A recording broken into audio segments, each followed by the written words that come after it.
7 indisputable action areas that can dramatically increase your business profits. Session 2. Creating a compelling lead generating funnel. Let's start with the aim of the session. What we're aiming to do is turn a trickle of new leads into a torrent through a simple 5-step process, making sure that you are the first business potential prospects will call. Now, the idea of a marketing funnel is very popular. We like the idea. We see the logic in creating something that's going to bring leads into our business. And so with enthusiasm, we often develop a website, get on social media, and of course, put up some blog posts and maybe a video or two, and expect the sales to follow in great abundance. But the reality is, most businesses are hugely disappointed. They invest time and a little money in putting together this idea of a marketing funnel and yet fall short of what's needed to turn that trickle of leads into a torrent, as is the aim of this session. And there are 8 major mistakes that we see time and time again that businesses make. Firstly, they use a scattergun approach. There's no real strategy, no target to what they're doing, either on their website or in the social media. Secondly, they adopt tombstone type of marketing, i.e. their name and how great they are is emblazoned across the top of everything, and it has a total business focus, not client focused. And of course, the website and your social media presence exist to attract clients and therefore should have a client focus. And we're going to talk about this in the next session. Mistake number 3 is they have poor or limited quality of hooks that are going to build leads and develop interest in your potential target market. One ebook, poorly written and poorly designed, isn't going to cut it anymore. It may have worked 15 years ago, but now, with the advent of some serious content marketers out there, you've got to compete with that. You've got to put out quality content. Mistake number 4 is they use just one or only a few methods rather than using a strategic approach and integrating the use of many. All your components at the top part of your funnel should be able to talk to each other, should balance each other out, should complement each other. And as in most business situations, a number of approaches is more likely to produce the best results. Mistake number 5 is they don't nurture leads with consistently great content. It's not enough to get them to sign an opt-in form or give you one call. It's what happens next that is going to make the difference as to whether they become sufficiently interested, have sufficient desire to then subsequently become buyers. Mistake number 6 is they fail to develop relationships, trust, and building the belief that you are the business to work with.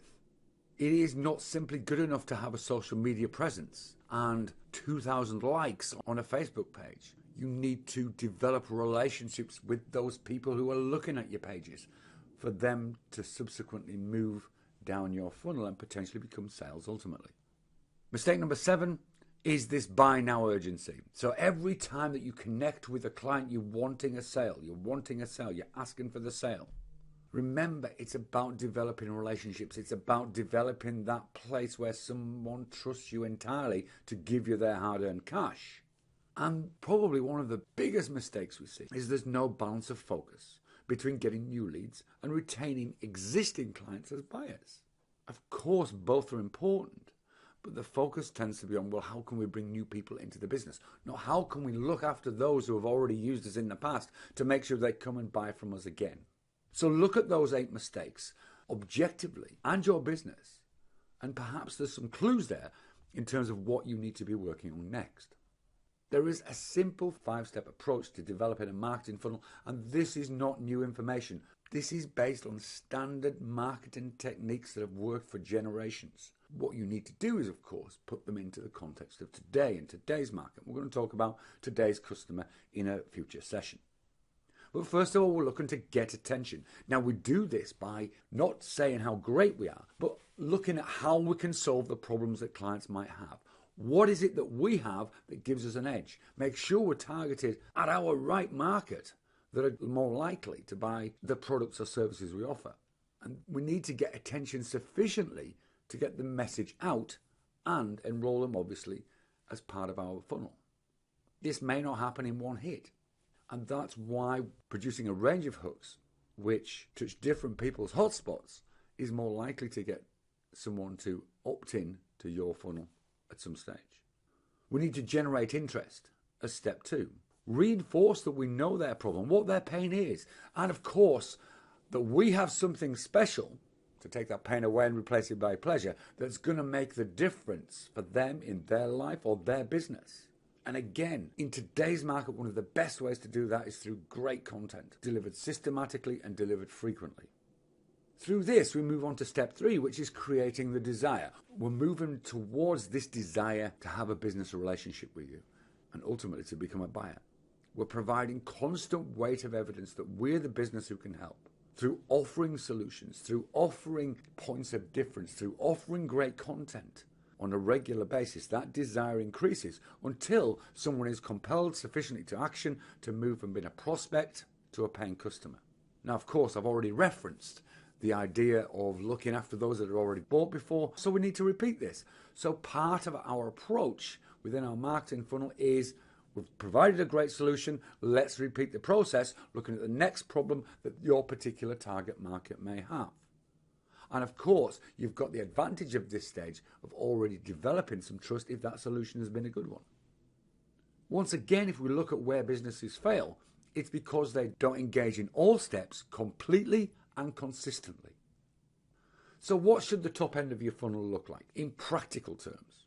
Well, the website that you have should have the purpose to grab attention, get client information, and gain credibility. Those are the 3 purposes of a website. It's not simply there to say, look how good we are, look at the services and products we offer.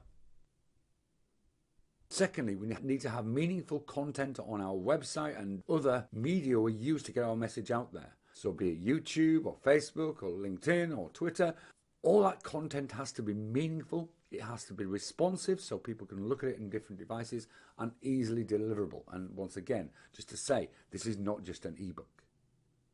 We need to have congruency of message and brand. Remember, it's not about how good you are, but what you can do for them and the value you will add if they stay on an ongoing basis. So we use multiple methods to get the message out. So for example, we develop real value hooks or add value propositions when people are almost at that buy stage that everything points to. Every time we communicate, we should be feeding people back to these real value hooks to see if this is the right thing for them to push their buttons to get them into your funnel. One of the tactics we see used with great success is using one piece of content and make sure it goes across or is delivered in several different ways. So YouTube videos can be posted on Facebook, Twitter and LinkedIn, can be sent directly to our database, can be transcribed into a blog post, may even be submitted to article sites if they're big enough. All of these can generate interest, and all of them, of course, point back to your site and can be joined together with others to create a course or a longer book. So that's just one tactic that we see time and time again, which uses 2 things. First of all, multiple channels, and secondly, the leverage you can have from one piece of information and create a number of different ways of delivering it. Thirdly, of course, we release new content and new information systematically and frequently. We actually see businesses who do well at this programming in perhaps the next month or the next 3 months communication and content to those on their database already. Fourthly, we nurture alignment with other businesses. One of the most underutilized resources that you have is businesses that have clients that will be interested in your product or service. So cross-promotion, either through direct joint ventures or strategic alliances, multi-speaker events, are all ways in which you can grow your funnel quickly. We have an attentive audience. We know that they're interested. We know that they're in your target market. And of course, when we say cross-promotion, it means you're going to do the same for them. Well, historically, we've seen time and time again, this is a dynamite way to grow your database of leads and potential prospects quickly.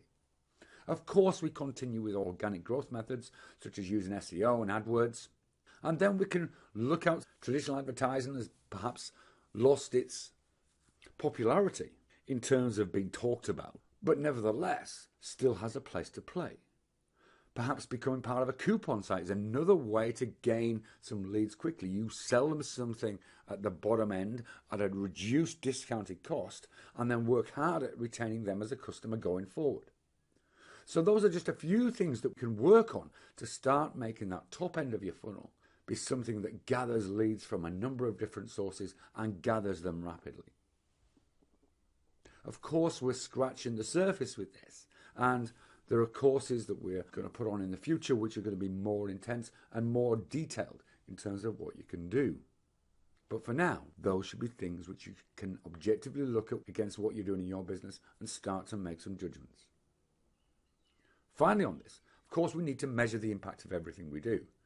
The analytical tools which are available can easily track how well aspects of our funnel are working and ultimately whether those leads turn into sales. Measuring the impact of what you do means that your funnel focus is in the right place in the medium to long term. So let's not just watch a video without taking action. Some action areas for you to consider after watching this. Examine those mistakes that we talked about, and on a scale of 0 to 5, perhaps score yourself on how well you're avoiding these in your business. Obviously, the lower the score, the worse you're doing, and those could be the areas that you choose to work on next. Look at those 5 steps we talked about. Make a judgment on how well you are working on all of these. Are you balanced, or are you really focusing on one of the steps more than the others? Remember, we need to do all the steps consistently. And then, of course, identify the 3 things that you could do over the next month to improve your funnel's top end and make it happen. We'll see you again soon.